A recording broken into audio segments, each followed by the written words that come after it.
హరే హరే కృష్ణ మాతాజీ దండవత్ ప్రణామాలు. Hare Krishna dear devotees, అందరికి భగవద్గీత సెషన్ స్వాగతం అండి. ముందుగా మంగళాచరణ చేసుకుని ఈ రోజు సెషన్ లో గడుపు పెడదాం.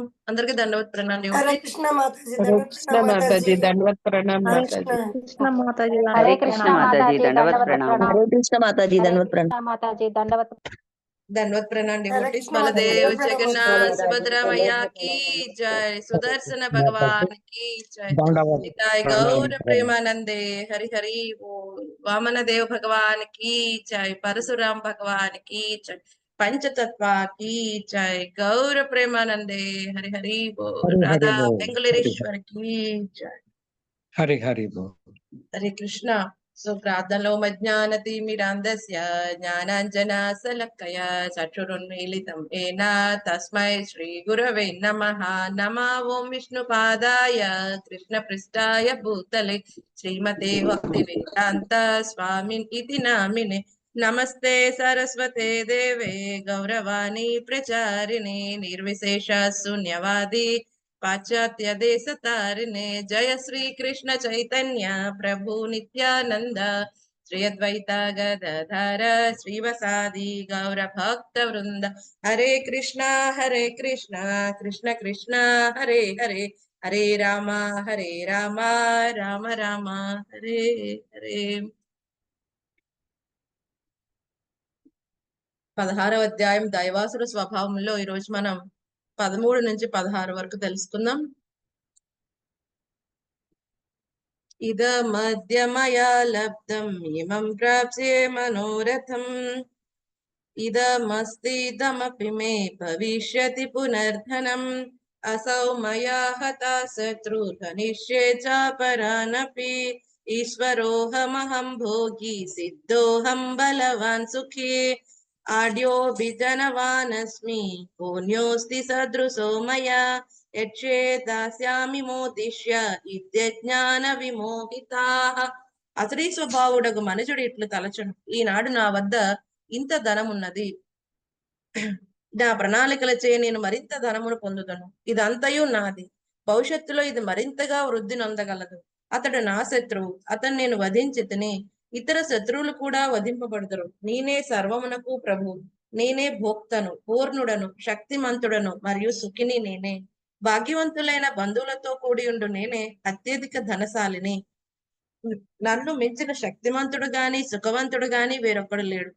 నేను యజ్ఞములను ఆచరింతును, దాన మొసగుదును మరియు అట్లనర్చి మోదము నొందుదును. ఈ విధముగా అట్టి వారు అజ్ఞానముచే భ్రాంతికి లోనగుదురు. 16వ శ్లోకం.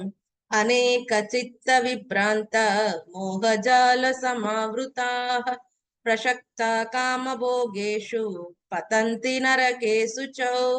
వారు ఈ విధముగా అనేక చిత్త విభ్రాంతులచే కలత నుండి మాయాజాలముచే బద్ధులై ఇంద్రియ భోగమునుడ మిగులు అనురక్తిని పొంది నరకమున పడుదురు. సో మనం చక్కగా చర్చించుకున్నాం. ఈ అధ్యాయం స్టార్టింగ్ లో మొదటి 3 శ్లోకాల్లో దైవీ సంపద, దైవగుణ లక్షణాల గురించి ఎంతో అద్భుతంగా చెప్పాడు స్వామి. తర్వాత అసురగుణ లక్షణాలు 6 లక్షణాల గురించి వివరించాడు. ఆ తర్వాత 10వ శ్లోకం నుంచి 20వ శ్లోకం వరకు ఇప్పుడు ఏం చెప్తున్నాడు స్వామి? ఈ అసుర స్వభావం కలిగి ఉన్న వారి యొక్క కర్మలు ఎలా ఉంటాయి, వారి యొక్క డెస్టినేషన్ ఎలా ఉంటుంది కదండి. సో వాటి యొక్క థర్డ్ ప్రాసెస్, వారు ఏ విధంగా ఆలోచిస్తూ ఉంటారు కదండి, వాళ్ళ ఆలోచన విధానం ఎలా ఉంటుంది. ఎందుకు ఎన్ని వివరాలు ఇస్తున్నాడు? ఎందుకంటే మనం చాలా చక్కగా చెప్పుకుంటాం, మనల్ని ఒక పెద్ద దైవగుణ లక్షణాలు ఉన్న అద్భుతమైన వ్యక్తిలాగా మనం ఎప్పుడూ అనుకుంటూ ఉంటాం. మనలో కూడా ఎన్నో ఈ అసురీ లక్షణాలు ఉన్నాయి కాబట్టి ఆ వాటిని ఐడెంటిఫై చేసుకుని మన థర్డ్ ప్రాసెస్ అలా ఉంటే, మన ఆలోచించే విధానం అలా ఉంటే, మనం చేసే కర్మలు అలా ఉంటే తెలుసుకుని వాటి నుంచి మనం బయటపడే ప్రయత్నం చేయాలి కదండి. సో స్వామి అందుకని ఎంత ఎలాబరేట్ గా మొదటి 3 శ్లోకాలే దైవగుణ సంపదకి చెప్పి మిగతా అవన్నీ కూడా ఈ అసురగుణ లక్షణాలు ఏంటి, వాడి కర్మలు ఏంటి, వాడి డెస్టినేషన్ ఏంటి, అవన్నీ వివరిస్తున్నాడు. ఎందుకంటే ఇందులో మనం తెలుసుకొని ఆచరించి ఏం చేయాలి ఏం చేయకూడదు అని తెలుసుకోవాల్సినవి చాలా ఉంటాయి కదండి. ఏం వద్దంటున్నాడో స్వామి తెలుసుకుని ఏం చేయమంటున్నాడో తెలుసుకునే ప్రయత్నం మనం చేయాల్సి ఉంటుంది. సో నిన్న మనం చూసాం 10, 11, 12 శ్లోకాల్లో చక్కగా చెప్పారు భగవంతుడు. వీళ్ళు ఏం చేస్తారంటే అసురీ స్వభావం వారు ఏదైతే ఏమంటున్నారు, మిథ్యాహంకార పూరితులై కేవలం కామాన్ని ఆశ్రయించి అశాశ్వతమైన వాటి గురించి వాళ్ళే వెనకాల పడుతూ ఉంటారు. ఆ విధంగా అపవిత్రమైన జీవితాన్ని గడుపుతూ ఉంటారు. ఇంకేమంటున్నారు? ఏదైతే ఇంద్రియ తృప్తియే వాళ్ళ ముఖ్య అవసరం, అదే జీవిత పరమార్థంగా వాళ్ళు జీవించడం కారణంగా ఏమవుతారు? అధర్మ మార్గంలో వాళ్ళు ధనాన్ని గడించే ప్రయత్నం చేస్తారు. ఈ విషయాలు నిన్న శ్లోకాలు చక్కగా చర్చించుకున్నాం. సో ఈ రోజు 13, 15లో ఇంకా వీళ్ళ యొక్క బిహేవియర్ ఎలా ఉంటుంది, వీళ్ళ ఆలోచన విధానం, వీళ్ళ వ్యక్తిత్వం ఎలా ఉంటుంది, అది 13 నుంచి 15 వరకు చెప్తే 16లో వాళ్ళ యొక్క డెస్టినేషన్ ఏంటి, వాళ్ళు ఎక్కడికి వెళ్తారు ఈ విధంగా వ్యవహరించడం కారణంగా అని చెప్తున్నాడు భగవంతుడు కదండి. సో 13, 15లో ఏం చెప్తున్నారు? స్టార్టింగ్ ఏమనుకుంటాడు వాడు? నా దగ్గర ఇంత ధనం ఉంది కదండి. సో ఇద మధ్య మయా లబ్ధం కదండి. ఈనాడు నేను ఎంత పొందాను, ఇంకా ఇంకా ఇంకా పొందుతాను. ఈ రోజు ఇది నాది, అది నాది, అన్ని నావే, నేనే సంపాదిస్తాను, నేనే రూల్ చేస్తాను అని అనుకుంటూ ఉంటాడు కదండి. సో ఈ రోజు మన దగ్గర ఏదైనా ఉంది అంటే అదేంటండి? మన పూర్వజన్మ కర్మల ఫలితం ప్రకారం భగవంతుడు మనకి ఇచ్చింది కదండి. మనదే కాదది, మనకు కేవలం టెంపరరీ ఓనర్స్ మాత్రమే. కానీ అసలీ స్వభావం కలవారు ఏమనుకుంటారు? ఇదంతా నాది, నా కష్టార్జితం, నేనే తెచ్చుకున్నా కదండి. మిగతా వాళ్ళందరికీ ఉందా? నాకు ఉంది, ఇంకా నేను దీన్ని రెట్టింపు చేస్తా, 10 రెట్లు చేస్తా. మనం అనుకుంటే 10 రెట్లు అయిపోతుందా? అవ్వదు కదా. కానీ వీళ్ళు ఏం చేస్తారు? ఆ 10 రెట్లు 100 రెట్లు చేయటం కోసం అధర్మ మార్గాన్ని ఎంచుకుంటూ అధర్మ పనులు చేస్తూ దాన్ని తొందరగా పెంచే ప్రయత్నం చేస్తూ ఉంటారు. ఈ విధంగా మిథ్యాహంకార భావనలో కామం చేత ప్రేరేపితులైపోయి ఏం చేస్తారు? రజో రాగాత్మకం విద్ధి, అనంతమైన కోరికల వెనకాల పడుతూ ఏమవుతుంది? వాళ్ళ కోరికలు తీర్చుకునే ప్రయత్నంలో అధర్మ మార్గాన్ని ఎంచుకుని ఈ మిథ్యాహంకారాన్ని ఇంకా ఇంకా ఇంకా పెంచి పోషిస్తూ ఉంటారు. సో ఇదే కార్యక్రమంలో వాళ్ళు ఏమనుకుంటారు? నా దగ్గర ఇంత ధనం ఉంది, ఇంకొన్ని ప్రణాళికలు వేస్తా, రేపొద్దున ఇంకొంచెం ధనం పెంచుకుంటా, ఇదంతా నాది, భవిష్యత్తులో ఇంకా పెంచుకుంటా కదండి. సో మనం చాలా సార్లు చెప్పుకున్నాం ఇటువంటి మెంటాలిటీ మనం చూస్తాం. ఎగ్జాంపుల్ దుర్యోధనుడు. సో దుర్యోధనుడికి లేనిది ఏమి ఉంది? అయినప్పటికీ సంతృప్తి లేదు, ఇంకా కావాలి, ఇంకా కావాలి, ఇంకా కావాలి. అసలు అతనికి తన తండ్రి త్వరగా రావాల్సిన అవసరమే లేదు. తన తండ్రి కేవలం కేర్ టేకర్ మాత్రమే. ధృతరాష్ట్రుడు ఎవరైనా ఇంటికి మనం ఎక్కడికైనా వెళ్ళేటప్పుడు మా ఇంటిని చూడండి, మేము వచ్చాక మళ్ళీ తీసుకుంటాం అని అప్పగిస్తే మనం వచ్చే లోపల వాళ్ళు ప్లాన్స్ వేస్తున్నారు అనుకోండి, ఓకే సరే అయితే వీడు అమెరికా నుంచి వచ్చే లోపల నాది, ఆ తర్వాత మా అబ్బాయిది కూడా అని ఎవరైనా ప్లాన్స్ వేస్తున్నారు అనుకోండి, ఎలా ఉంటుంది? బాగుంటుందా? బాగుంటుందా? బాగోదు మాతాజీ. ధృతరాష్ట్రుడు చేసింది అదే పని. పాపం ధృతరాష్ట్రుడు అంటారు, పాపం కాదండి, చాలా పాపాత్ముడు ధృతరాష్ట్రుడు. సో అలాగే ఈ యొక్క అసలీ స్వభావం వాళ్ళు ఏం చేస్తారు? మనకి స్వామి కదండి కుదిరినంతగా వీటిని ఉపయోగించిన భక్తితో సేవలో అని చెప్పి మనకి ఏదో ఇస్తే మనమే పర్మనెంట్ ఓనర్స్ కింద తీసుకుని మనకి మన ముందు తరాలకి ఇదే మనమే యజమానికి ఎవరు లేరన్నట్టుగా వ్యవహరిస్తుంటే అదేంటది? అసురీ స్వభావం. మనం కూడా చిన్నపాటి ధృతరాష్ట్రులమే. ధృతరాష్ట్రుడు అప్పట్లో ఒక్కడే ఉండేవాడు, ఇప్పుడు అందరూ ధృతరాష్ట్రులాగానే వ్యవహరిస్తున్నాం కదండి. సో ఏం చేస్తున్నాము? ఈ యొక్క ధనాన్ని పెంచే ప్రయత్నంలో అనంతమైన అధర్మ మార్గాలు ఎంచుకుంటున్నాం. సంతృప్తి అనేది లేదు కదండి. ఎవరైతే ధార్మికంగా సంపాదిస్తున్న వాడికి సంతృప్తి అనేది ఉంటుంది. అధార్మికంగా సంపాదిస్తున్నప్పుడు సంతృప్తి అనేది ఉండనే ఉండదు. ఎప్పుడు కలతలుగానే ఉంటుంది వాడి పరిస్థితి. మనం చాలాసార్లు చెప్పుకున్నాం, పాండవులు అరణ్యవాసం చేసినా, అక్కడక్కడ తిరిగినా, ఆశ్రమాల చుట్టూ తిరిగినా, ఒక్కొక్క ఆశ్రమంలో ఒక్కొక్క చోట అలా విహరిస్తూ వాళ్ళు అక్కడక్కడ స్టే చేస్తూ వాళ్ళు ఎంతో ఆనందంగా గడిపారు. ఎందుకంటే సాధువులు సాంగత్యం తీసుకున్నారు కదండి, చక్క శాస్త్రాన్ని వింటున్నారు. ఇంకా ఎలా నేర్చుకోవాలి, ఇంకా ఉన్నతమైన ఆయుధాల కోసం కదండి తపస్సులు ఆచరించారు, ఎంతో ధార్మికంగా బతికే ప్రయత్నం చేశారు. చాలా సంతోషంగా ఉన్నారు అడవిలో ఉన్నప్పటికీ కూడా. దుర్యోధనుడు ఇక్కడ రాజమందిరంలోనే చాలా కలతగా ఉన్నాడు. ఎందుకని? తంది అనుకుంటున్నాడు, ఇంకా అధర్మ మార్గంలో ఇంకా మొత్తం తందే చేసేసుకోవాలనుకుంటున్నాడు. కాబట్టి సుఖం ఉంటది. అధర్మ మార్గంలో ఉన్న వాళ్ళకి ఏముంటుందండి? ప్రశాంతంగా వాళ్ళకి నిద్ర కూడా పట్టదు. ఈ 14 సంవత్సరాలు దుర్యోధన నిద్రపోలేదు కదండి. ధృతరాష్ట్రుడికి నిద్ర లేదు. టెన్షన్. ఎందుకని? అధర్మ మార్గంలో సంపాదించింది ఏదైనా మనకి కలతను తీసుకుని వస్తుంది తప్ప పైకి ముఖం మీద నవ్వచ్చు, బట్ లోపల వాడు చచ్చిపోతూ ఉంటాడు ప్రతి క్షణం కదండి. ఎందుకంటే అది వాడిది కాదు, వాడిని సంపాదించే అర్హత వాడికి లేదు, సంపాదించలేడు. అటువంటి అప్పుడు ఏం చేస్తారు?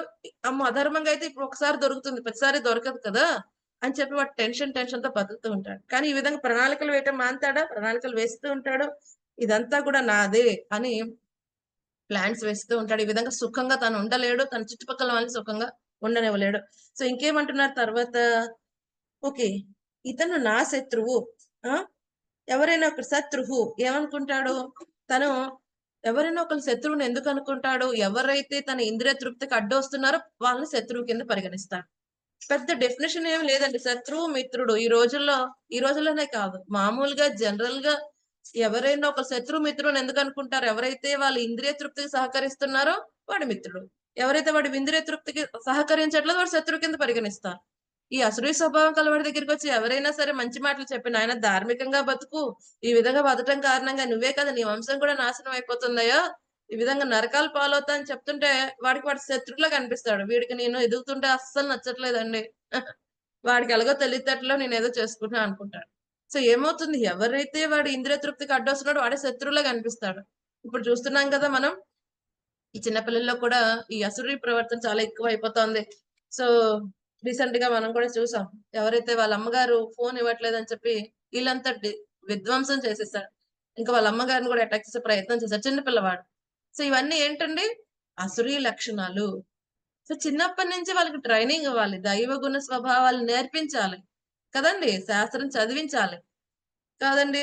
ఏదో వాళ్ళు ఏదో చేసుకుంటున్నారని వదిలిపెట్టేస్తే ఏమవుతుంది, ఆల్రెడీ బై బర్త్ కొన్ని ఉంటాయి, మనకి గుణ స్వభావంతో మనం వస్తాం. ఒకవేళ వాడు అటువంటి గుణ స్వభావం కలిగి ఉన్నవాడిని చిన్నప్పటి నుంచి అర్థమైతే వాడిని తయారు చేయడం ప్రయత్నించాలి దైవ గుణ లక్షణాలు ఉన్నవాడి కింద.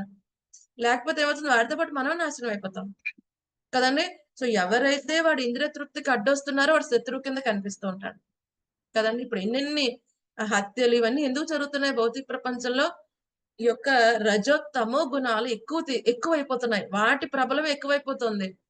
ఇదివరకు రోజుల్లో అభివృద్ధి అంటే సత్వగుణంతో ఉండేవాళ్ళు ఎక్కువ మంది ఉంటే అది అభివృద్ధి, శుద్ధ సత్వానికి వెళ్ళే వాళ్ళు ఇంకా పెరుగుతున్న కొద్దీ అది ఇంకా మంచి అభివృద్ధి అని చెప్పుకునేవారు. ఇప్పుడు అభివృద్ధి అనేది ఎలా తయారవుతుంది, రజ తమో గుణాలు వెనకాల పడే వాళ్ళు ఎక్కువైపోతున్నారు. ఎందుకంటే అందరికి ఆహార నిద్ర భయం మైత్రం వీటిని తప్ప అభివృద్ధి సాధించడం అంటే ఏంటి నిజంగా అన్న విషయం ఎవరికి తెలియకుండా పోతుంది. ఎవరైతే జన్మ మృత్యు జరా వ్యాధి వీటిని పరిష్కరించే ప్రయత్నం చేసిన వాడే నిజమైన అభివృద్ధి మార్గంలో వెళ్తున్నాడన్న విషయం కూడా తెలియకుండా పోతుంది. అసలు జన్మ మృత్యు జరా వ్యాధి అనేవి నిజమైన సమస్యలని తెలియని వాళ్ళే చాలా మంది ఉన్నారు. అవి తెలియకుండానే దేహం విడిచిపెట్టిన వాళ్ళు కూడా చాలా మంది ఉన్నారు. అంతవరకు ఎందుకు, మనకి ఈ భక్తి జీవితంలోకి వచ్చేంత వరకు అవే నిజమైన సమస్యలని ఎవరైనా అనుకున్నామా? ఏమండి చెప్పండి, ఎప్పుడైనా అసలు ఆలోచించామా ఆ విధంగా జన్మ మృత్యు జరా వ్యాధి నిజమైన సమస్యలని భక్తి జీవితంలో? మాతాజీ ఆత్మ యావది దేహం యావది అనేది కూడా గుర్తుండలేదు మాతాజీ. అసలు మనం దేహం కాదు ఆత్మ అన్న విషయమే తెలీదు. ఇంక ఈ 4 సమస్యలే నిజమైన సమస్యలని ఎలా తెలుస్తాయి కదండి. చెప్తారు. సో ఏమే నిజమైన సమస్యలు అనుకునేవారం, ఓ పక్కింటి వాళ్ళు సరిగ్గా మాట్లాడిపోతే సమస్య కదండి, స్నేహితుడు సరిగ్గా నవ్వపోతే సమస్య, స్నేహం విడిచిపెడితే సమస్య, వేరే వాళ్ళు ఏదో అంటే సమస్య, వీటినే గొప్ప సమస్యలు అనుకునే వాళ్ళం. కానీ నిజమైన సమస్యలు శాస్త్రం ఓపెన్ చేస్తే అర్థమవుతుంది, జన్మ మృత్యు జరా వ్యాధి ఇవి నిజమైన సమస్యలు. మిగతావన్నీ కూడా కొంత అడ్జస్ట్మెంట్ తో వాటిని బతికేయవచ్చు కదండి. సో మొన్న సమస్యలు ఏంటి అంటే, ఒక క్లాస్ లో ఒకళ్ళు చెప్తున్నారు వాట్సాప్ సమస్య. ఏం చేస్తున్నారు ఇప్పుడు చాలా మంది, వాళ్ళు ఏదో ఏరు గ్రూప్ లోంచో ఏదో వచ్చింది అనుకోండి, వాళ్ళు ఏదో చూసారు విడిచిపెట్టరు, మళ్ళీ దాన్ని ఫార్వర్డ్ చేసేయాలి 10 గ్రూపులకి. అది అవసరమా కాదా కదండి. ఇప్పుడు ఈడ ఒక 5 నిమిషాలు వేస్ట్ చేసుకున్నారు, మిగతా వాళ్ళందరూ 5 నిమిషాలను వేస్ట్ చేస్తే గానీ ఇటు సుఖం ఉండదు కదండి. సో ఈ విధంగా తయారైపోయింది, ఈ చెత్త అక్కడికి, ఆ చెత్త అక్కడికి, ఈ చెత్త అక్కడికి, ఆ చెత్త అక్కడికి కదండి. అలాగా ఏం చేస్తున్నారు, అసలు ఏంటి సమస్య, నిజమైన సమస్య కోసం ఈ సమయం దీనికి ఉపయోగిస్తున్నాం కదండి. మనం టైం వేస్ట్ చేసుకోవటమే కాకుండా ప్రజలకు సంబంధించిన విషయాల గురించి వేరే వాళ్ళకు కూడా టైం వేస్ట్ చేస్తాం కదండి. ఇటువంటి విధంగా అయిపోయింది సమాజం అంతా కూడా. నిజమైన సమస్యల గురించి, అసలు నిజమైన శత్రువు ఏంటో భగవంతుడే చెప్పాడు స్వామి మనకి. ఏమన్నారు, ఈ యొక్క కామం అనేది శాశ్వతమైన ఎటర్నల్ శత్రువు, పాప భూయిష్టమైన ఈ కామమే జీవుడికి శత్రువు. ఆ శత్రువు మీద జయించాలి. కానీ అసూయ స్వభావం ఉన్న వాళ్ళు ఇటువంటి శత్రువులు అనుకుంటారు, ఎవరైతే వాడిని ఇంద్రియ తృప్తికి వద్దురా బాబు నాశనం అయిపోతా అని చెప్పిన వాడిని శత్రువు కింద పరిగణిస్తాడు. వాడిని ఏం చేస్తున్నారు ఇక్కడ, వాడు ఏమనుకుంటాడు, ఓ ఈ శత్రువును వధించుతాను ఆ శత్రువుని కూడా వధించేస్తాను కదండి. సో వాళ్ళు ఏం చేస్తారు, మానసికంగా శారీరకంగా అటాక్ చేసే ప్రయత్నం చేస్తారు, మానసికంగా చెడు మాటలు మాట్లాడుతూ వాళ్ళని శారీరకంగా మానసికంగా కృంగిపోయేలా చేస్తారు, లేకపోతే శారీరకంగా అటాక్ చేసే ప్రయత్నం చేస్తారు కదండి. ఎందుకు, కేవలం రీజన్ ఏంటి, వాడు ఇంద్రతృప్తి, వీడు అడ్డొచ్చాడు అంతే. ఇది అసురీ స్వభావం. ఈ విధంగా వాళ్ళు ఉంటారు కదండి. సో ఎలాగైతే మంచి వాళ్ళకి వేరే వాళ్ళ పట్ల ఎంత మృదు స్వభావం చాలా న్యాచురల్ గా ఉంటుందో, ఈ అసురీ స్వభావం వాళ్ళకి వేరే వాళ్ళని హింసించడం, వధించడం అనేది చాలా న్యాచురల్ గా చేసేస్తూ ఉంటారు కదండి. సో ఈ విధంగా ఉంటుంది వాళ్ళ పరిస్థితి. నెక్స్ట్ వాళ్ళు ఏమనుకుంటారు, ఇంకా కొంచెం లెవెల్ పెరుగుతుంది, ఏమనుకుంటారు వాళ్ళు, ఈశ్వరోహం, నేనే ఈశ్వరుణ్ణి అనుకుంటారంట. సో నేనే ప్రభువుని, నేనే భోక్తని, ఈశ్వరోహం అహం భోగి, నేనే భోక్తని అనుకుంటారు కదండి. సో నేనే ఈశ్వరుణ్ణి, వేరే ఈశ్వరులు ఎవరు లేరు అని అనుకుంటారు. ఇదేంటి, పూర్తిగా మిథ్యాహంకార భావన కదండి. నేనే ఈశ్వరుణ్ణి. సో ఇది ఎలా తయారవుతుంది, నేనే భగవంతుణ్ణి, నువ్వు భగవంతుడు, కుక్క భగవంతుడు, ఏనుగు అందరూ భగవంతులే. మరి ఇక్కడ భగవంతుడు అయినప్పుడు ఎందుకురా ఏడుస్తున్నావు, ఎందుకు వేరే వాళ్ళ చెంప పగిలించుకుంటున్నావు అంటే, ఇది నా లీలండి అని మాట్లాడతారు. లీల ఎవరైనా కొట్టించుకుంటారా, లీల ఎవరైనా అవమానింపబడతారా, లేదు కదా. కానీ అలా మాట్లాడుతూ ఉంటారు కదండి. కేవలం ఏకలే ఈశ్వర కృష్ణ సభ అర భృత్య అని చెప్పి చైతన్య చరితామృతలో కృష్ణదాస కవిరాజు కోసం ఆదిలీలలోనే ప్రస్తావించారు. ఏకలే ఈశ్వరి కృష్ణ, ఒక్కడే ఒక ఈశ్వరుడు కృష్ణుడు. సభ అర భృత్య, మిగతా వాళ్ళందరూ ఆయన సేవకులు, ఆయన చెప్పినట్టు నృత్యం చేస్తూ ఉంటారు, ఆయన చెప్పినట్టు వ్యవహరిస్తూ ఉంటారు. కానీ ఎవరైతే మిథ్యాహంకార పూరితుడైన వాడు ఏమనుకుంటాడో, నేనే యజమాని, నేనే భగవంతుడిని అంటాడు. సో వాడు భగవంతుడు, అందరూ భగవంతులే, కానీ అర్చామూర్తి మాత్రం టెంపుల్ ఉన్న అర్చామూర్తి భగవంతుడు కాదు. మీరేదో విగ్రహారాధన చేస్తున్నారు, తప్పుగా మాట్లాడుతున్నారు. భగవంతుడు సర్వ వ్యాపకంగా ఉన్నప్పుడు అర్చామూర్తిలో ఉండడా, అటువంటి విషయాన్ని వాళ్ళు మర్చిపోతారు. అంతేకాకుండా వాళ్ళు చిన్నపాటి ఆత్మ భగవంతుడి కంస అనే విషయం తెలియక భగవంతుడితో నారాయణుడితో సమంగా అని చెప్పుకుంటారు. ఎప్పుడు కూడా జీవుడు నారాయణుడు అయ్యే అవకాశమే లేదని కదండి. జీవుడు నారాయణ అయ్యే అవకాశమే లేదు. జీవతత్వంలో హైయెస్ట్ పర్సంటేజ్ ఎవరంటే బ్రహ్మగారికి ఉంటుంది కదండి. బ్రహ్మగారికి ఉన్న క్వాలిటీసే మనకి ఉండవు. తర్వాత పరమశివుడు, తర్వాత శ్రీ మహావిష్ణువు కదండి. ఆ తర్వాత దేవాదేవుడు కృష్ణ భగవాన్ 100% అన్ని క్వాలిటీస్ ఉంటాయి. సో కేవలం జీవాత్మ అను, భగవంతుడు విభు, అనంతుడు, అనంతమైన గుణాలు కలిగిన వాడు. మనం ఆధ్యాత్మిక స్ఫులింగం అయినప్పటికీ కూడా క్వాలిటీ ప్రకారం ఒకటైనప్పటికీ కూడా క్వాంటిటీ ప్రకారం ఎప్పటికీ ఒకటి కాదు. ఎలాగంటే సముద్రపు నీటి చుక్కలో కూడా అదే కెమికల్ కాంపోజిషన్ ఉన్నప్పటికీ సముద్రం అంత సమానం కాదు నీటి చుక్క ఎప్పటికీ కూడా కదండి. గోల్డ్ మైన్ కి చిన్న గోల్డ్ రింగ్ కి క్వాలిటీ 2 గోల్డ్ అవ్వచ్చు, బట్ క్వాంటిటీ ఎప్పటికీ సమం కాదు. కానీ అసురీ స్వభావాలు ఏమనుకుంటారు, నేనే భగవంతుని అయిపోయాను, నేను శాసిస్తున్నా. హిరణ్యకశిపుడు ఏమన్నాడు, ఓం హిరణ్యకశిపాయ నమః అని చేయమన్నాడు పూజలు కదండి. సో ఇది మాయ చేసే పెద్ద వల. ఆచార్యులు ఏం చెప్తారు, మా యొక్క పెద్ద వల ఏంటి, నువ్వే భగవంతుడు అయిపోయావు, నేను భగవంతుని అయిపోయానండి. వాళ్ళ పక్కన కొంతమంది ఉంటారు, ఎవరు భజన భజన చేస్తూ ఉంటారు. మనం చూస్తూ ఉంటాం కొంతమంది, ఎందుకు భజన చేస్తారో వాళ్ళకి అర్థం కాదు కదండి. సో వాళ్ళ పనే అది. సో అసలు అవతల వ్యక్తి ఏం పని చేస్తాడో, అసలు ఏం మాట్లాడాడో తెలివైన వాడికి అర్థం అవుతుంది. అయ్యో అతను నార్మల్ గా మాట్లాడాడో, ఏం చెప్పాడు ఇందులో అనిపిస్తుంటది. బట్ ఈ భజన కేటగిరీ ఉంటారు, భజన మొదలెట్టేస్తారు. అబ్బో అసలు ఏం మాట్లాడారండి, అసలు ఏం చేశారండి, అసలు ఎవరైనా ఇలా చేస్తారా, అసలు ఈ భజన కేటగిరీ ఉంటారు. ఎక్కడికి చూసినా ఈ భజన చేసే వాళ్ళు చాలా మంది ఉంటారు కదండి. సో ఈ భజన చేస్తున్న కారణంగా ఏమవుతుంది, వీళ్ళు నసురు గుణాలు ఇంకా పెరిగిపోతాయి కదండి. సో ఇటువంటి భజన కేటగిరీ తెచ్చుకుంటారు మాతాజీ భజన చేసే వాళ్ళని. డబ్బులు ఇచ్చి మరీ తెచ్చుకుంటారు. ఇదివరకు రోజుల్లో ఈ ఉండేవారు మాగదులు కదండి, మాగదులు ఉండేవారు. వాళ్ళు ఏం చేసేవారు, రాజు దగ్గర ఉండి, రాజుకు అప్పుడు నిజంగా మంచి గుణాలు ఉండేవి, వాటిని కీర్తిస్తూ ఉండేవారు. మాగదులని ఉండేవారు. ఋతు మహారాజును కూడా వాళ్ళు కీర్తిస్తారు. సో క్వాలిటీస్ ఉండి కీర్తిస్తూ ఉంటే పర్వాలేదు. కానీ ఇప్పుడు ఏం చేస్తారు, కొంతమంది భజన కేటగిరీ అసలు ఏం ఉండవు అక్కడ క్వాలిటీస్, బట్ ఏంటంటే కీర్తిస్తూ, ఎందుకంటే డబ్బుల కోసం. లేకపోతే ఓకే, నేను కీర్తించడం కారణంగా నాకు ఒక మైక్ వచ్చింది, అందరి ముందు ఓకే ఈ పలానా వ్యక్తి అని ఫేమస్ అయిపోతాడు కదా, సో దానికోసం కీర్తన. అప్పుడు చెప్పే వ్యక్తి పట్ల గౌరవం ప్రదర్శన ఏం ఉండవు. ప్లస్ ఏంటంటే ఓకే ఇప్పుడు నేను కూడా మాట్లాడేస్తే ఏమవుతుంది, అటెన్షన్ అందరూ నా దగ్గరికి వస్తుంది కదా. సో వాడి స్వప్రయోజనం కోసం ఈ భజన కేటగిరీ కొంతమంది ఉంటారు కదండి. సో ఈ విధంగా అసురులు ఏం చేస్తూ ఉంటారు, ఈ భజన కేటగిరీ వాళ్ళని మెయింటైన్ చేస్తూ ఉంటారు.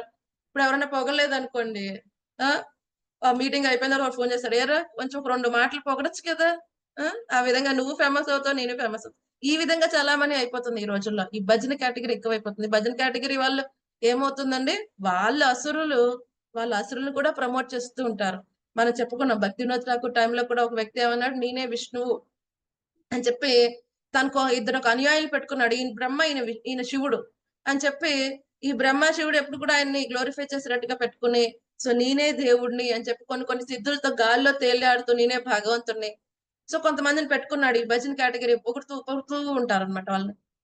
సో ఈ విధంగా ఏమవుతుంది, ఒక అసురుణ్ణి ప్రోత్సహించడం కారణంగా వీళ్ళు కూడా స్లోగా అసురుడు లక్షణాలు వచ్చేస్తున్నాయి కదండి. ఈ అసురుడు ఎవరైతే మరి అసురుని ఎవరు పొగుడుతారు, వాళ్ళకు కూడా ఏదైతే తను అసురుడు చేస్తున్నాడో ఆ క్వాలిటీస్ ఇష్టం కదండి. అటువంటి క్వాలిటీస్ అతని వల్ల ఏదైనా వీళ్ళు లాభం పొందుతుంటే ఈ అసురు లక్షణాలను వాడిని గ్లోరిఫై చేస్తూ ఉంటారు కదండి. సో ఈ విధంగా ఏం చేస్తూ ఉంటారు, వాళ్ళు ప్రభువు కానప్పటికీ కూడా ప్రభువు అనిపించుకునే ప్రయత్నం చేస్తూ ఉంటారు. అతన్ని ప్రభువు కింద చూసే వాళ్ళందరినీ చుట్టూరు పెట్టుకుని కదండి ఈ భజన కేటగిరీ పీపుల్ చుట్టూరు పెట్టుకుని తిరుగుతూ ఉంటారు. హిరణ్యకశిపుడు అంతే కదా, చుట్టూరు భజన చేసే వాళ్ళే ఉన్నారు, హిరణ్యకశిపాయ నమః అని. కానీ ఒక్క ప్రహ్లాదుడు వచ్చాడు, ఏమన్నాడు ఆయన, ఓం నమో నారాయణాయ తట్టుకులో పోయాడు ఆయన. అదేంటి, ప్రపంచం అంతా అంటోంది ఓం హిరణ్యకశిపాయ నమః, రసోత్త కుమారుడు ఓం నమో నారాయణ అంటున్నాడు. వీడే వినపోతే మొత్తం అందరూ మళ్ళీ రివర్స్ అయిపోతున్న పరిస్థితి ఏంటి కదండి. సో సొంత కుమారుడు కూడా శత్రువు అయిపోయాడు. ఎందుకని ఈ లేనిపోని ప్రభు ఈ యొక్క ఈశ్వరత్వం తన మీద ఆపాదించుకోవటం కారణంగా తన విచక్షణ కూడా కోల్పోయాడు కదండి. సో ఇంకోటి ఏమంటున్నాడు, భోక్త. మనం ఎప్పుడు భోగించే వాళ్ళం కాదు కదండి, భగవంతుడు నిజమైన భోక్త కదండి. భోక్తారం యజ్ఞ తపసాం సర్వలోక మహేశ్వరం సుహృదం సర్వభూతానం జత్వా మాం శాంతి మృచ్చతి. భగవంతుడు నిజమైన భోక్త కదండి. సో కానీ మిగతా వాళ్ళందరూ ఎవరు, భగవంతుడికి ప్రకృతి. ఈ జీవుడు ఇమిటేటింగ్ పురుష, నిజమైన పురుష కానే కాదు, పురుషలాగా యాక్ట్ చేస్తున్నాడు, ఇమిటేటింగ్ పురుష మాత్రమే. సో ఇమిటేటింగ్ పురుష భోక్త అనుకుంటే అది హాస్యాస్పదమైన విషయం కదండి, చాలా హాస్యాస్పదమైన విషయం. సో కానీ ఈ అసురు స్వభావం వారు ఏమనుకుంటారు, నేనే భోగిస్తున్నాను అనుకుంటాడు అనమాట. ఇంకోటి ఏమనుకుంటారు, పూర్ణుడు శక్తిమంతుణ్ణి సుఖిని నేనే, నా అంత శక్తిమంతుడు ఎవరూ లేరు, నా విధంగా సుఖించే వాళ్ళు ఎవరూ లేరు. సో ఈ విధంగా భ్రమలో ఉంటాడు. నిజంగా సుఖిస్తున్నాడా, నిజంగా అతి దారుణంగా యాంగ్జైటీలో ఉండేవాడే అసురుడు. ఎప్పుడైతే భగవంతునికి ఎంత దూరం అయిపోతున్నామో మనం అంత దుఃఖంగా ఉన్నట్టు, వాడు సుఖి అయ్యే అవకాశమే లేదు. కానీ వాడు ఒక భ్రమలో ఉంటాడు, నేను సుఖంగా ఉన్నా. భగవంతునికి దూరంగా వెళ్ళలేకపోతే మనకు దుఃఖమే పెరుగుతుంది కానండి, సుఖమయ్యే అవకాశమే లేదు. ఎప్పుడైతే మనం భక్తియుత సేవలో ఉన్నప్పుడే మనం జీవితం యొక్క పూర్ణత్వం వస్తుంది, కానీ అసురుడిగా ఉన్నప్పుడు పూర్ణుడయ్యే అవకాశమే లేదు. ఆడు ఎప్పటికీ అసంపూర్ణుడే. ఎన్ని జీరోలు యాడ్ అయినంత మాత్రాన 00000 1,00,000 జీరోస్ యాడ్ చేసిన దాని వాల్యూ జీరోనే. ఆ మొదట 1 అనే వాల్యూ ఉంటే ఈ నెంబర్ ఎంతో పెద్దదైపోతుంది. ఆ 1 ఎవరు, భగవంతుడు. సో మన జీవితంలో ఎన్ని గొప్ప శక్తులు ఉన్నప్పటికీ మనం భగవంతుని వద్దు అని అనుకుంటే, భగవంతుని త్యజిస్తే మనం కూడా జీరో, పెద్ద జీరో, బిగ్ జీరో. మనం అనుకోవచ్చు చాలా హీరో అండి గొప్ప అనుకోవచ్చు, బట్ బిగ్ జీరో. భగవంతుడు అయినప్పుడు బిగ్ జీరో తప్ప హీరో అయ్యే అవకాశమే లేనే లేదు, రైట్. సో ఇంకేమనుకుంటాడు ఆయన, భాగ్యవంతులైన బంధువులతో కూడి ఉండు నేను అత్యధిక ధనశాలిని. సో ఈ విధంగా నన్ను మించిన శక్తిమంతుడు లేడు, నన్ను మించిన సుఖవంతుడు లేడు. సో వాళ్ళు ఏమనుకుంటారు, అధికారాన్ని నమ్ముతారు. So power is the force, power తో ఏదైనా చేయవచ్చు. సో పవర్ కోసం వాళ్ళు ఎన్నెన్నో అధర్మ మార్గాలు ఎంచుకుంటారు. ఆ వచ్చిన పవర్ ని ఏం చేస్తారు వాళ్ళు, ఇతరులను హాని చేయడానికి, వాళ్ళు హాని చేసుకోవడానికి. కంసుడు ఏం చేశాడు, మొత్తం అందరినీ హింసించాడు. వాళ్ళ తండ్రి గారిని హింసించాడు, వాళ్ళ సోదరుని హింసించాడు కదండి. ఎంతో మంది చిన్న పిల్లల్ని సంహరింప చేశాడు. ఈ విధంగా ఈ అధర్మ మార్గంలో ఉండే వారికి ఆ పవర్ వచ్చిన తర్వాత కూడా వాళ్ళు ఒక్కోసారి పవర్ కోసమైనా తప్పులు చేస్తారు. కొన్ని పవర్ వచ్చిన తర్వాత సక్రమంగా ఉంటారా, లేదు, ఇంకా అధర్మ జీవితాన్ని ఇంకా కంటిన్యూ చేస్తారు. ఎందుకంటే వాళ్ళని అపోజిట్ చేసే వాళ్ళు ఎవరు ఉండరు అప్పుడు ఇంకా. కాబట్టి వీళ్ళు ఏం చేస్తూ ఉంటారు, ఈ భాగ్యవంతులు నా బంధువులే అందరూ కూడా ఎక్సలెంట్ గా ఉన్నారు, నన్ను మించిన ధనశాలి లేరు అని చెప్పి ఈ విధంగా నన్ను మించిన శక్తిమంతుడు లేడు అని అనుకుంటూ ఉంటారు. ఇంకొకటి ఏమంటున్నారు ఇక్కడ, నేను యజ్ఞములు చేస్తాను, యజ్ఞే దాస్యామి మోదిష్య ఇత్యజ్ఞాన విమోహితాః. యజ్ఞాలు చేస్తాను, దానాలు చేస్తాను కదండి. సో ఈ విధంగా సంతోషంగా ఉంటాను అని వాళ్ళు భ్రాంతిలో ఉంటారు. యజ్ఞాలు దేనికోసం చేస్తారు వాళ్ళు, ఏదో గొప్ప కోసం చెప్పుకుని భజన, ఆ భజన ఇష్టం వాళ్ళకి. 10 మంది పొగుడుతూ ఉండాలి. సో 10 మంది పొగడాలి, వావ్ ఏ యజ్ఞం చేసావయ్యా నువ్వు, దానికోసం చేస్తారు కానీ ఆ యొక్క మహావిష్ణు ప్రీత్యర్థం చేసే ప్రయత్నం లేదు వాళ్ళకి. యజ్ఞైహి విష్ణువు, యజ్ఞం దేనికోసం చేయాలి? ఆ విష్ణుని సంతృప్తిపరిచే విధంగా చేయాలి. వీళ్ళు విష్ణువుని ద్వేష కింద పెట్టుకుంటారు. విష్ణువుని సంతృప్తిపరిచే విధంగా చేయడం అనేది అసాధ్యం వాళ్ళకి కదండి. ఎందుకంటే వాళ్ళే ఈశ్వరుడు అనుకుంటున్నారు. ఇక విష్ణు గురించి, విష్ణు సేవ గురించి ఆలోచించరు. దేనికోసం చేస్తున్నారు? వాళ్ళ సొంత పూజ, లాభ, ప్రతిష్ట. వాళ్ళ పూజ పరగాలి. ఎక్కడికైనా వెళ్తే 10 మంది వావ్ ఏం యజ్ఞం చేశాడు ఇలా అనుకోవాలి. సో ఈ విధంగానే వాళ్ళు యజ్ఞమైన, దానమైన కదండి చేస్తారు.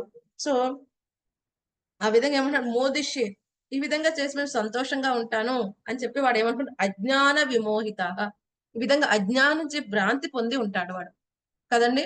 సో ఎప్పుడైతే మనకి నిజ స్థితి మనకి తెలియదో ఈ అజ్ఞాన చీకట్లో ఉన్నప్పుడు భ్రాంతిమయంగా ఉంటాం కదండి. ఏది మంచో దాన్ని చెడు అనుకుంటాం, ఏది చెడో దాన్ని మంచి అనుకుంటాం. కాబట్టి ఈ విధంగా ఏమనుకుంటాడు, యజ్ఞాలు దానాలు దేనికోసం చేస్తాడు? పూజ, లాభ, ప్రతిష్ఠ కోసం చేస్తాడు గాని భగవంతుని ప్రీత్యర్థం చేయడు. కేవలం షో ఆఫ్ కోసం చేస్తాడు. మనం కూడా అప్పుడు కరోనా అప్పుడు చాలా విషయాలు చూసాం. చాలా మంది 2-3 పులిహోర పట్టాలు తీసుకుని ఒక ఫోటో అయిపోయిన తర్వాత అక్కడి నుంచి వెళ్ళిపోయేవారు. చాలా మంది కంప్లైంట్ చేశారు, ఫోటో అయిపోయిన తర్వాత పొట్లాలు కూడా తీసుకుని వెళ్ళిపోయారని. సో దేనికోసం చేశారు వాళ్ళు? ఈ ఫేస్బుక్ లో, ట్విట్టర్ లో, వాట్సాప్ లో షేర్ చేసుకోవద్దు గొప్ప దాన గుణం కలవారం అని కదండి. లేకపోతే ఒక 5గురికి ఇంత పెద్ద పెద్ద కంటైనర్స్ తీసుకొస్తాం, 5గురికి ఫుడ్ పెట్టడం, 10 ఫోటోలు దిగటం, వాటిని చేయటం. దేనికోసం? ఇదంతా అసురి ప్రవృత్తి కదండి. సో అలాగే వీళ్ళ వీళ్ళ గుణం ఎలా ఉంటుంది? ఈ యజ్ఞాలు దానాలు దేనికోసం చేస్తున్నారు? వాళ్ళ ఇంద్రియ తృప్తి కోసం. అది కూడా వాళ్ళ ఇంద్రియ తృప్తే. పూజ, లాభ, ప్రతిష్ఠ కోసం వెంటాడటం అనేది ఇంద్రియ తృప్తి లాంటిది కదండి. వాళ్ళ అదొక సట్టెల్ ఇంద్రియ తృప్తి, సూక్ష్మమైన ఇంద్రియ తృప్తి. సో దీనికోసమే వెనకబడుతూ ఉంటారు జనాలందరూ కూడా. ఈ సూక్ష్మమైన ఇంద్రియ తృప్తి చేస్తూ ఉంటారు. స్థూలంగా చేయలేని వాళ్ళు సూక్ష్మమైన ఇంద్రియ తృప్తి చేస్తారు. ఇది వెరీ వెరీ డేంజరస్ కదండి. Very very dangerous. వాళ్ళు సెటిల్ గా ఇంద్రియ తృప్తి కోరుకుంటూ ఉంటారు. అది చాలా దారుణమైన స్థితికి తీసుకుని వెళ్తుంది వాళ్ళని. కాబట్టి ఇటువంటి వాళ్ళ పరిస్థితి ఎలాంటిదంటే రాబందు లాంటిది. రాబందు పైన ఎగురుతుంది ఆకాశంలో, కానీ దాని చూపు ఎక్కడ ఉంటుందండి? దాని చూపు ఎక్కడ ఉంటుంది? పైన కింద ఉంటుంది. మాతాజీ, క్రింద ఉంటుంది. నేల మీద ఉంటుంది మాతాజీ. అది చనిపోయిన వాడి మీద ఏం మాత్రమే చేస్తుంది కింద? తిరిగేది. భూమి మీద తిరిగేది పాము శవాలు పాము ఎక్కడ కనపడుతుందా అని చూస్తాం. వాట్ అదేం డెడ్ చేస్తుంది? బాడీస్ అంత పైకి వెళ్ళింది కదా, చాలా ఉన్నతంగా బతుకుతుందా? లేదు. కింద ఉన్న వాటిని ఎలా సంహరించాలని ఆలోచిస్తుంది కదండి. ఈ అసురుడు కూడా అంతే. ఎంతో ఉన్నతమైన కార్యక్రమాలు చేసినప్పటికీ కూడా వాడి ఉద్దేశం చాలా నీచంగా ఉంటుంది అనమాట కదండి. వాడి ఉద్దేశం వెరీ డేంజరస్. వాడి ఉద్దేశం అనేది, వాడు ఏదైనా ఒకటి చేస్తున్నాడు అంటే దాని నుంచి నేను ఏ విధంగా ధనం సంపాదించాలి. ఈ రోజు వాడు 10 రూపాయలు ఎవరికైనా ఇస్తున్నాడు అంటే వాడు ఎంతో ₹1,00,000 స్కామ్ వేసేసాడు ఎక్కడో. ఈ విధంగా ఉంటుంది ఇదంతా అసురీ గుణం. వాడు యజ్ఞం చేసినా, దానం చేసినా ఈ విధంగానే వాడు చేస్తాడు. ఈ విధంగా వాళ్ళు ఏమనుకుంటారో అవన్నీ మనం చేస్తాం కదా, యజ్ఞాలు చేసాం, దానాలు చేసాం, వావ్ అందరూ పొగుడుతున్నారు, గ్లోరిఫై చేస్తున్నారు, ఎక్సలెంట్ అంటున్నారు. ఎక్కడికి వెళ్తే అక్కడ ఓ ఏం మాట్లాడారండి అంటున్నారు, ఓ ఏం చేశారండి, ఓ ఏం దానం చేశారు, ఓ ఏం యజ్ఞం చేశారు, ఇలా గ్లోరిఫై చేసే వాళ్ళే ఉంటున్నారు కదండి. సో ఈ విధంగా తను ఏమనుకో నేను ఆనందంగానే ఉన్నా అని భ్రాంతిలో ఉంటాడు. సో నెక్స్ట్ వాడి పరిస్థితి ఏంటి? ఇలా వ్యవహరిస్తున్న వాడి పరిస్థితి ఏంటి? 16వ శ్లోకంలో చెప్తున్నారు. అనేక చిత్త విభ్రాంత, అనేక చిత్త ఏమన్నారు? అనేక చింతలతో ఎప్పుడు కలత చెంది ఉంటాడంట. చింత కదండి, చిత, చింత చాలా దగ్గర దగ్గరగా ఉంటాయి సంస్కృతిలో కదండి. చాలా ఇంగ్లీష్ లో చూస్తే చిత్త, చింత 1 లెటర్ డిఫరెన్స్ అంతే. చిత్త ఏం చేస్తుంది? మనం చూసాం కరోనా టైంలో కూడా ఆ యొక్క బాడీని అలా పంపిస్తారు, ఫ్రాక్షన్ ఆఫ్ సెకండ్స్ లో బూడిదైపోయి మళ్ళీ బయటకు వచ్చేస్తుంది కదండి. మొన్న మేము వెళ్ళినప్పుడు యాక్చువల్ గా మా అత్తమ్మ గారు అప్పుడు దేహం విడిచిపెట్టినప్పుడు మేము ఆవిడ కోసం అన్ని కార్యక్రమాలు చేస్తూ అలా వెళ్తూ ఉన్నప్పుడు ఇక్కడికి వచ్చాం, ఈ యొక్క గయా వచ్చాం. సో అక్కడికి వచ్చినప్పుడు మేము చూసాం మా ఎదుర్కొంటానే అక్కడ ఒక మిషన్ ఉంది, వాళ్ళు మిషన్ ద్వారా దేహాన్ని ఆ విధంగా చేస్తున్నారు. సో మేము చూసాం, జస్ట్ మేము దాని పక్క నుంచి నడుస్తున్నాం. సో మేము ఆ సైడ్ ఉన్నప్పుడు ఆ దేహాన్ని లోపలికి పంపించారు. మేము జస్ట్ 2 స్టెప్స్ ఇటు వచ్చేప్పటికి అది బయటకు వచ్చింది. అది జస్ట్ ఏదైతే వెహికల్ తీసుకున్నదో అది బయటకు వచ్చింది. సో మేము స్టన్ అయిపోయాం. ఇంతేనా అయిపోతుంది? ఇంతలా అయిపోతుందా జీవితం? దీనికోసమే కదా ఎంత అయిపోయింది కదండి. చిత ఏం చేస్తుంది? క్షణంలో మొత్తం మొత్తం బర్న్ అయిపోతుంది, మొత్తం దగ్ధం అయిపోతుంది. సో అప్పుడు ఆ జీవుడికి ఒకేసారి ఆ చిత్తలో ఉన్నప్పుడు ఒకేసారి మొత్తం దగ్ధం అయిపోతాడు. కానీ చింత ఏం చేస్తుందండి? ప్రతి నిమిషం వాడిని దహించి వేస్తుంది. చిత్త మీద పెడితే ఒకేసారి దహనం అయిపోతుంది బాడీ అంతా. కానీ చింతతో ఉన్నవాడికి ప్రతి క్షణం దహిస్తూ ఉంటాడు వాడు. ప్రతి క్షణం ఆందోళనతో ఉంటాడు. ఎందుకు ఆందోళన? తన ఈశ్వరుడు కానే కాదు, తన ప్రభువు కానే కాదు. కానీ ప్రభు అన్న ఆపాదన చేసుకునే ప్రయత్నంలో ఎంతగానో కలత చెందుతూ ఉంటాడు. మనం యజమాని కానే కాదు, యజమానిలో ఎలా వ్యవహరించగలం కదండి? ఆ వ్యవహరించే ప్రయత్నంలో ఎంతో ఎంతో ఎంతో కలతలకు గురవుతూ ఉంటాడు. ఈ దేహానికి మనమా అండి యజమాని? ప్రకృతి యజమాని, తర్వాత భగవంతుడు యజమాని. ప్రకృతి ఇస్తోంది ఈ పంచాత్మకమైన ఈ యొక్క దేహం, పంచభూతాత్మకమైన ఈ దేహం కదండి. సో ప్రకృతి ఇస్తోంది. ఎవరు ఇమ్మంటే ఇస్తోంది? భగవంతుడు ఇమ్మంటే ఇస్తోంది. మనమే యజమాని అయితే మనం చెప్పినట్టు మన కాలు పరిగెత్తాలి. మనం చెప్పినప్పుడు మన బాడీ లెగ్స్ పరిగెత్తి నిలబడాలి. ఏది తినాలనుకుంటే తినగలగాలి, అది అరగాలి. అరుగుతుందా? మన నిజమైన యజమాని కానే కాదు కదండి. కేవలం ప్రకృతి కొంత సమయం కోసం ఇవ్వబడింది అంతే. ఇది మన రెంట్ హౌస్ లో ఉంటున్నాం. దేహం జీవుడికి ఇచ్చిన రెంట్ హౌస్. రెంట్ హౌస్ లో ఉన్న వాడికి పూర్తి అధికారాలు ఉంటాయా? ఎప్పుడు ఓనర్ వెకేట్ చేయమంటే అప్పుడు వెకేట్ చేసేయాలి కదండి. కానీ వాడు ఎప్పుడైతే సొంత ఇల్లు నాదని వ్యవహరిస్తున్నాడో కదండి, అప్పుడు చాలా బాధ కలుగుతుంది. సొంత ఓనర్ కాదు, సొంత ఓనర్ లాగా వ్యవహరించాలంటే చాలా కష్టం కలుగుతుంది. అదే విధంగా ఎవరైతే ఈ భ్రాంతికి గురయ్యి అజ్ఞానంలోని అసురులకి ఎప్పుడు కూడా కలతే ఉంటుంది వాళ్ళకి. మనం చూసాం త్రిగుణాలు చెప్పుకున్నప్పుడు కూడా రజో రాగాత్మకం విద్య, వాడి రిజల్ట్ ఏంటి? మిజరీ, దుఃఖమే వస్తుంది వాడికి. అనేకమైన కోరికలతో వాడు వెంటాడే వాడికి రిజల్ట్ ఏంటయ్యా అంటే దుఃఖమే. వాడి జీవితంలో సుఖం అనేది ఉండనే ఉండదు కదండి. ఈ విధంగా అసురు గుణ వాళ్ళు ఉన్న వాళ్ళకి ఏమవుతుంది? ఇంకా ఈ విధంగా కలత చెంది ఉంటారు. ఇంకోటి ఏమంటున్నారు వాళ్ళు? మోహజాల సమావృత, ఈ యొక్క మాయాజాలంతో బద్దులై ఉంటారు. ఈ విధంగా మాయాజాలంతో బద్దులై ఏం చేస్తున్నారు వాళ్ళు? ప్రసక్త కామభోగేషు కదండి. ఈ యొక్క ఇంద్రియ భోగంలందు చాలా ఆసక్తులై ఉంటారు. ప్రసక్త ఇంద్రియ భోగం పట్ల చాలా ఆసక్తులై ఉంటారు. ఎక్కడికి పడిపోతారంట? పతంతి, పడిపోతారు. ఎక్కడికి? నరకేశుచౌ, అపవిత్రమైన నరకం నందు పడిపోతారు వాళ్ళు. ఓకే, నరకానికి వెళ్తే పవిత్రమైన ప్రదేశం లేదు, అక్కడ ఎవరు ఉంటారు? ఇటువంటి పాపలు అందరూ ఉంటారు. ఎవరైతే భగవంతుణ్ణి ఆరాధించిన వారు, భగవంతుని యొక్క ఆజ్ఞని ధిక్కరించిన వారు, భగవంతునికి విరుద్ధంగా వ్యవహరించిన వారు, భగవంతుని ద్వేషించిన వారు, భగవంతుడు చెప్పిన విధి విధానాల ప్రకారం జీవితాన్ని సాగించిన వారు, వీళ్ళందరూ ఎక్కడికి వెళ్తారు? నరకాన్ని భోగించడానికి వెళ్లాల్సి వస్తుంది. సో వీళ్ళందరూ అసురుల పరిస్థితి ఏంటి? పతంతి నరకేశుచౌ, అపవిత్రమైన నరకాన్ని వాళ్ళు పడిపోతారు. సో మరి వీళ్ళు ఏం చేస్తున్నారు? ఎప్పుడు కూడా ఇంద్రియ తృప్తి చేస్తున్నారు. సో ఇక్కడ ప్రభుపాద్ గారు చక్కగా ఒక అద్భుతమైన విషయం చెప్పారు, రైట్. సో వీళ్ళు ఏం చేస్తారంటే అసురు స్వభావం వారు, ప్రభుపాద్ గారు ఇక్కడ ఎగ్జాంపుల్ ఒకటి చెప్పారు, రావణాసురుడి ఎగ్జాంపుల్ చెప్పారు. సో రావణాసురుడు ఏం చేశాడండి? ఇటువంటి క్వాలిటీస్ లేకపోయినా ఉన్నత లోకాలకు వెళ్ళడానికి అందరికీ అవకాశం ఇవ్వాలని ఘోరమైన తపస్సు చేస్తాడు పరమశివుడు కదండి. సో పరమశివుడు సరే అయితే తపస్సు మెచ్చి అంటారు, సరే అయితే నీకు అవకాశం ఇస్తాను, కానీ ఒక్క విషయం ఏంటి? ఒకే రోజులో నువ్వు 5 మెట్లు వేసేయాలి. సింగిల్ డేలో నువ్వు స్వర్గానికి వెళ్ళడానికి నువ్వు మెట్లు వేసేయగలిగితే సరే అయితే చేద్దాం కదండి. అది అసాధ్యమైన పని, అందుకనే పరమశివుడు ఆ విధంగా వరం ఇచ్చాడు. సో మూర్ఖుడైన రావణుడు ప్రయత్నిస్తాడు, ఎంతగా ప్రయత్నిస్తాడో మెట్లు వేసేద్దామని ప్రయత్నిస్తాడు.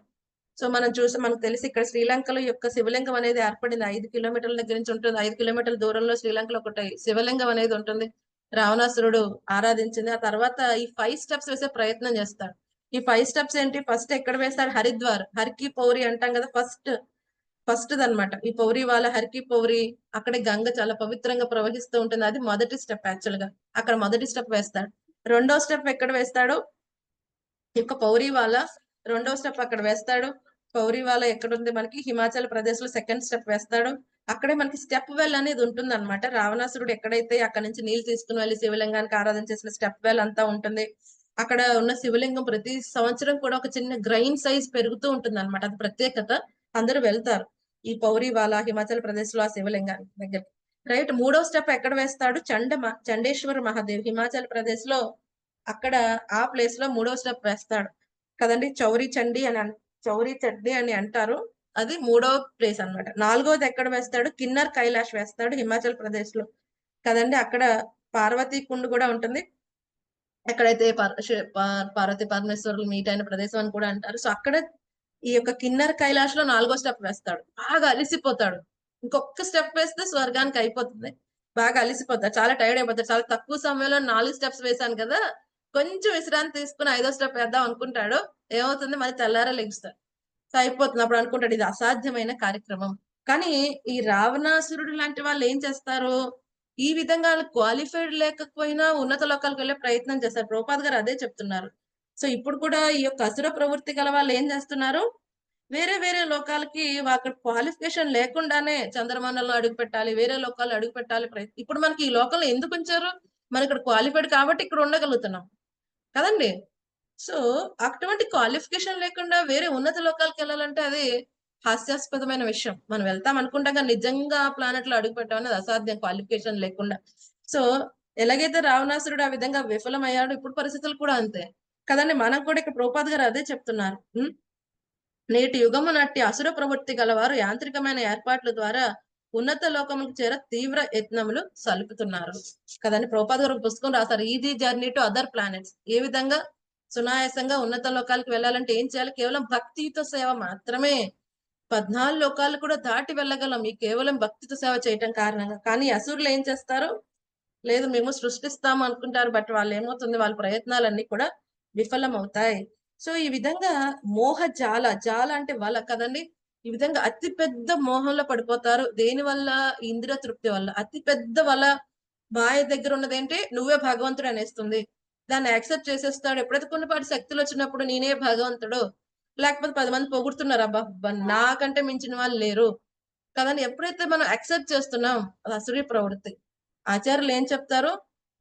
మన పొగిడేవాడు కంటే మనం ఎప్పుడైతే మన తప్పులు చూపించేవాడు మనకు నిజమైన మిత్రుడు కదండి. ఏమో వీడు తప్పు చెప్తే ఏమనుకుంటాడు అని చెప్పని వాడు మిత్రుడు కానే కాడు. నిజమైన మిత్రుడు ఏం చేస్తాడు?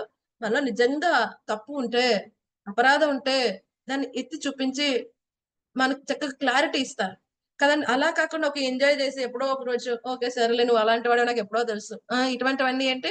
అసుర ప్రవృత్తి కదండి. ఒక అసురుడిని ప్రోత్సహించడం కూడా అసుర ప్రవృత్తి, ఒక అధర్మాన్ని ప్రోత్సహించడం కూడా అధర్మమే. కాబట్టి ఇటువంటి పెద్ద వల, నువ్వే భగవంతుడు లేకపోతే నేనే భగవంతుడు, ఇటువంటి వల్లో పడిన వాడు బయటికి రావటం చాలా అసాధ్యంగా ఉంటుంది. ఎప్పుడైనా చక్కగా సాధు యొక్క సాంగత్యం దొరికితే ఇటువంటి అసుర ప్రవృత్తి నుంచి బయటపడే అవకాశం ఉంది కదండి. మనకి చక్కగా ఈ యొక్క సూక్తి సుధాకర్లో 4 రకాల వ్యక్తుల గురించి ఇవ్వబడుతుంది కదండి. ఎవరైతే సాధు పురుషులు ఏం చేస్తుంటారు? వేరే వాళ్ళకి మంచి చేయటం కోసం వాళ్ళని వాళ్ళు కష్టాలు పెట్టుకోవడానికి కూడా రెడీ అవుతూ ఉంటారు. మన ఆచార్యులు అందరూ ఏం చేస్తుంటారు? కేవలం 2-3 గంటలు నిద్రపోయి మనందరికి అస్త్రాలు ఇచ్చారు. ఎంత సాధు గుణం, ఎంత కరుణ! ప్రభుపాద్ గారికి తెలుసా రేపొద్దున ఎవరు చదువుతారో, ఎవరు ఉద్ధరించబడుతున్నారో? అయినా ఒక సాధుకి ఎంత కరుణ ఉంటుంది! వాళ్ళ టైంని, వాళ్ళ శక్తిని వాళ్ళ కోసం ఉపయోగిస్తారు. ఎవరైతే బద్ధజీవులు అందరూ బయటికి రావాలి, ఈ యొక్క మాయ నుంచి బయటపడాలి, ఉద్ధరింపబడాలి, సాధు పురుషులు కదండి. ప్రభుపాద్ గారు 2-3 అవర్స్ నిద్రించేవారు. చూడండి మన గురు మహారాజ్ అటువంటి బాడీ ఎంత కష్టమైన ఇప్పటికీ అన్ని చోట్ల తిరిగి ప్రచారం చేస్తున్నారు. సో వీళ్ళందరూ ఏం చేస్తున్నారు? ఏం ఇవ్వబోతున్నారు అంటే కృష్ణ చైతన్యాన్ని అందరికీ ఇస్తున్నారు. అతి ఉత్తమమైన గిఫ్ట్ ఆచార్యుడు ఇచ్చేది కదండి. దానికోసం ఎన్నో కష్టాలు వాళ్ళు పడుతూ ఉంటారు. ఒక్కోసారి శారీరకంగా, మానసికంగా, ఒక్కోసారి సాంఘికంగా కొంతమంది వ్యతిరేకించేవారు. ఎంతమందిని ఎదుర్కొన్నారు ప్రభుపాద్ గారు. కానీ ఆయన ఏదైతే ఇవ్వాలో అది మానలేదు వాళ్ళు కదండి. సాధు ఎలా ఉంటుంది? వేరే వాళ్ళు కష్టపెడుతున్నప్పటికీ కూడా వాళ్ళకి మంచి ఇచ్చే ప్రయత్నం చేస్తూ ఉంటారు. అది సాధు పురుషులు. రెండో వాళ్ళు ఎవరు? సాధారణమైన వ్యక్తులు. వాళ్ళు ఏం చేస్తారు? ఓకే నేను వేరే వాళ్ళకి మంచి చేస్తాను, బట్ నాకు కష్టం అయితే మాత్రం నేను చేయనబ్బా అనుకుంటాను. అది నార్మల్ గా సాధారణమైన వారు. ఈ అసురీ స్వభావం వాళ్ళు ఏంటి? వాళ్ళకి మంచి జరుగుతుందంటే వేరే వాళ్ళని చంపడానికి కూడా విడిచిపెట్టరు కదండి. కేవలం వాళ్ళు ఏమంటున్నారు ఇక్కడ? ప్రసక్త కామభోగేషు. ఇంద్రియ భోగాల కోసం వాళ్ళు చంపడానికైనా అవతల వాళ్ళని వాళ్ళు వెనుకడరు. ఇది అసురీ ప్రవృత్తి. వాళ్ళకి మంచి జరుగుతుందంటే. ఇంకా అంతకంటే దారుణమైన వాళ్ళు ఉంటారు. అసురీ ప్రవృత్తిలో కూడా హైయెస్ట్ స్టేజ్ ఏంటి? అసలు వేరే వాళ్ళని హింసిస్తే లాభం రాకపోయినా హింసిస్తూ ఉంటారు. కదండీ! అది మరి అసురీ ప్రవృత్తి. అసురీ ప్రవృత్తిలో తీవ్రమైన స్థితి అన్నమాట. అసలు వేరే వాళ్ళని ఈ విధంగా హింసించడం వల్ల నాకేమొస్తుంది?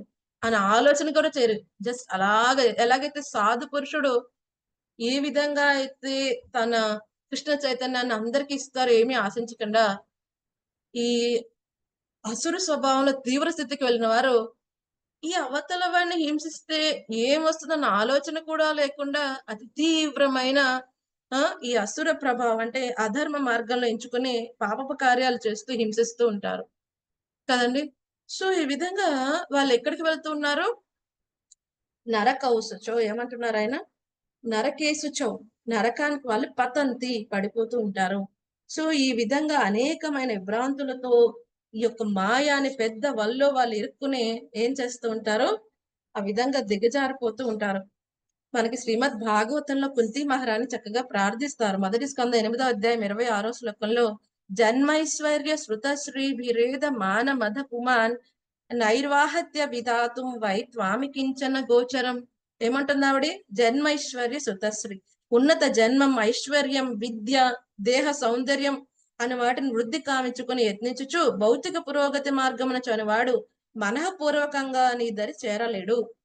ఎందుకని? వీటి వెనకాల పడేవాడు ఆధ్యాత్మిక చింతన గురించి ఆలోచన మానవేస్తాడు కదండి. ఇవే శాశ్వతం అనుకునేవాడు, ఇవే శాశ్వతం అనుకుని ఇంద్రియ తృప్తే శాశ్వతం అనుకున్న వాడికి భగవంతునికి సేవ చేయడం చాలా కష్టం అయిపోతుంది. భగవంతుని చేరటం ఇంకా చాలా కష్టం అయిపోతుంది. ఈ అసురీ స్వభావం వాళ్ళు ఏమనుకుంటారు? నాకు కర్మ ఫలితంగా వచ్చింది అనుకోరు. ఓ నేను పెద్ద గొప్ప స్టార్ వాటిని కాబట్టి నాకు ఇవన్నీ లభించాయి, నేను మాత్రమే పొందగలను అనుకుంటారు. కానీ వాడికి అవన్నీ ఎలా లభించాయి? మనకున్న అందము కానీ, మనకున్న ఉత్తమమైన జన్మ గాని, సంపద గాని, కీర్తి గాని ఏదైనా వస్తున్నాయంటే మన కర్మ ఫలితంగా వస్తుందో ఎవరిస్తున్నారు? స్వామి ఇస్తున్నాడు. కదండీ! ఈ విషయాన్ని వాళ్ళు మిస్ అవుతారు. స్వామి ఈశ్వరుడు అన్న విషయాన్ని మిస్ అయ్యి ఏం చేస్తూ ఉంటారు? ఈ అసుర స్వభావంలో కంటిన్యూ అవ్వటం కారణంగా ఈ నరకంలో పడతారు. ఎన్నెన్నో పాపపు యోనుల్లో జన్మలు తీసుకున్న తర్వాత కదండీ! మళ్ళీ ఎప్పటికి మానవ జన్మ వస్తుందో వాళ్ళకి తెలియనే తెలియదు. కాబట్టి అయ్యో! మేము బానే ఉన్నామండి, మాకు అటువంటి లేవనుకో 2 కొమ్ములు ఉంటేనే అసురుడు కాదండి. ఈ క్వాలిటీస్ ఉన్న ఎవరైనా అసురుడే. కదండీ! కొంతమంది భక్తి జీవితంలోకి వచ్చాక కూడా ఈ క్వాలిటీస్ మెయింటైన్ చేస్తూ ఉంటారు. అది వెరీ డేంజరస్, అది ఇంకా డేంజరస్ కదండీ! ఎలా అంటే అమృత భాండారంలో విషం కలుపుకొని తాగుతున్నట్టు అన్నమాట. కదండీ! సో, భక్తి జీవితంలోకి వచ్చాక కూడా ద్వేషం, అసూయ కదండీ! వేరే వాళ్ళ పట్ల శత్రుత్వం కదండీ! వాళ్ళు తప్పు లేకపోయినా తప్పులెంచటం ఇటువంటివి ఉంటాయి. ఎందుకని? వీళ్ళ ఇంద్రియ తృప్తి. ఓహ్! వేరే వాళ్ళని తప్పుగా చెప్పిస్తే వీళ్ళు శభాష్, శభాష్, శభాష్, శభాష్.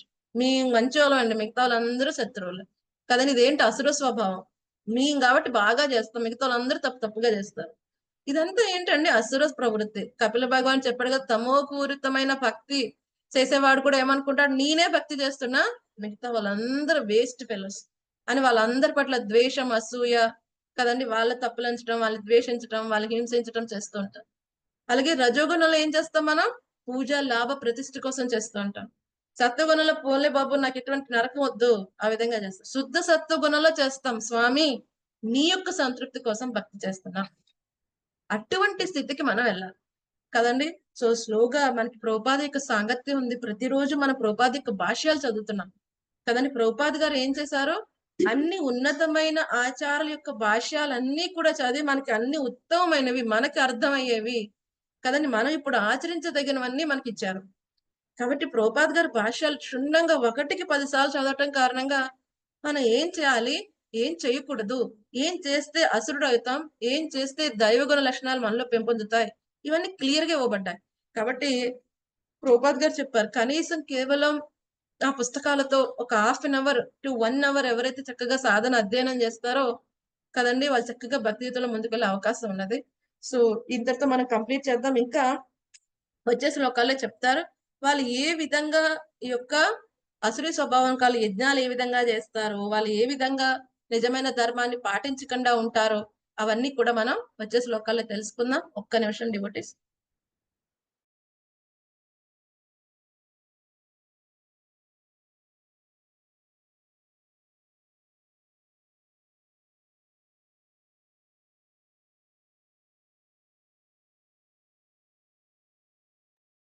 హరే కృష్ణ. ఏమైనా సందేహాలు ఉన్నాయా డివోటీస్?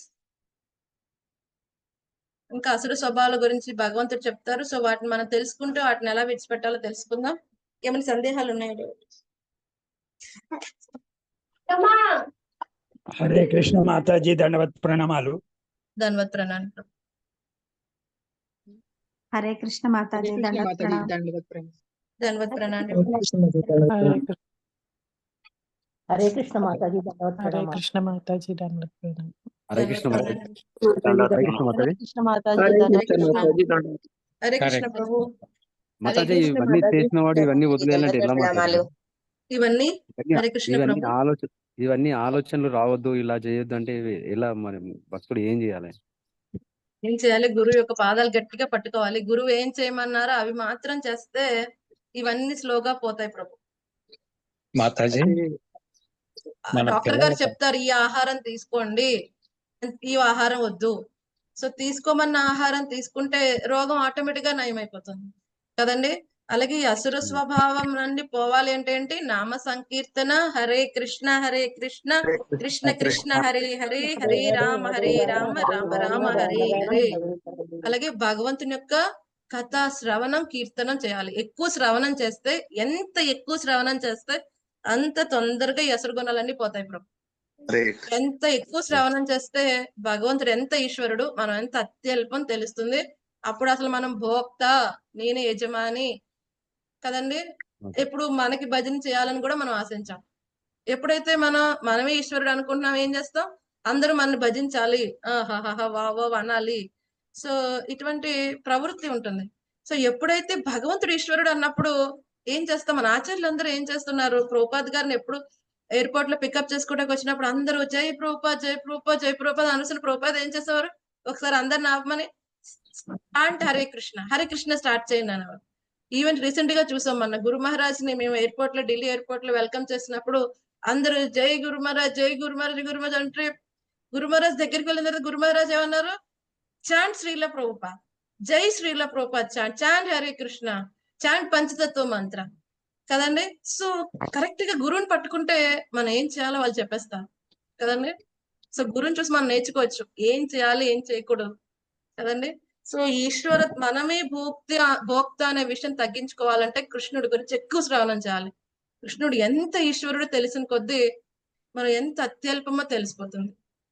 ఎప్పటి వరకు అయితే కృష్ణుడి గురించి వినమో అప్పటి వరకు మనం చాలా గొప్పగా అనుకుంటాం, అందరూ పొగడాలి అనుకుంటాం.